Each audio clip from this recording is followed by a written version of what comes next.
So the government shutdown will extend through the weekend, well into next weekend. It has turned, as most things do, into a political blame fest. Last night we got the Democratic perspective. Tonight, GOP strategist Luke Ball of Compass Strategies is up late with me tonight on the Final Five to weigh in and give me his take on it. Luke, good to see you. Good to see you, Jim. Thank you for having me. We appreciate it as always. All right, so right now the Republicans say, hey, the Democrats are not supporting these clean continuing resolutions. It is their fault. That's why the government remains shut down. First of all, happy Groundhog Day. It seems like this comes around every few months. Yes. It's, and folks act as if the sky is falling, but in reality, it's more like Halley's Comet. You can kind of set your watch to it. You expect it to come around every so often, and it just kind of passes over after a little bit of time.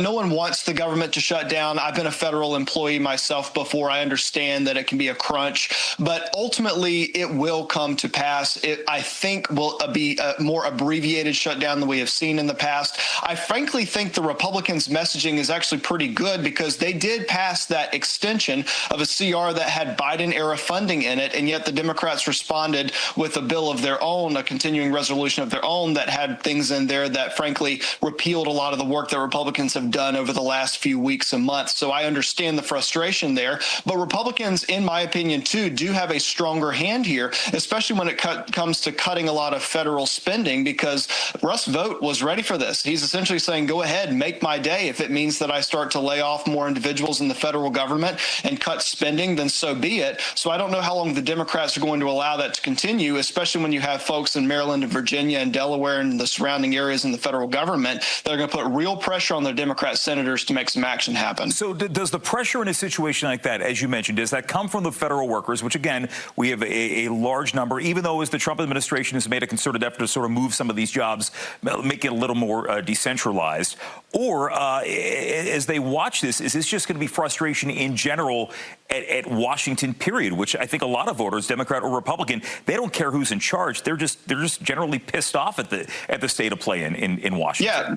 Should be a little bit of both. I was going back and doing the math. I think I've presented this stat to you before, but the last time that Congress actually passed a balanced budget, I was 18 months old, and I'd like to think I'm young, but I have lower back pain, and cars made the year I was born qualify for antique vintage license plates. So now as we look forward to, like, are we actually going to fulfill the fundamental duty of Congress and the federal government? The question is, I'm not sure we're going to get beyond continuing resolutions for the foreseeable future, but the frustration is going to be short with the American people, because it's not what have you done, it's what have you done for me lately. And anybody that thinks it's going to impact the midterms in a full year, I think is probably just looking at the short term. And I know that the Washington Post poll has been thrown around a lot, saying that Republicans are like 17% more responsible for the shutdown than Democrats are right now. I also noted that 25% of that total were only very concerned about the shutdown itself. So 75% of Americans are not very concerned about the shutdown, because they know this is part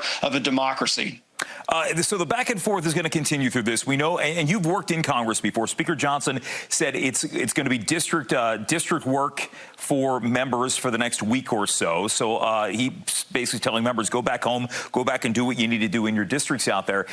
Is there, I guess, is that the best image to put out? I know it's about putting people back with those they represent, but nothing will get done if you don't have the House in town. The Senate's in town, the House is not.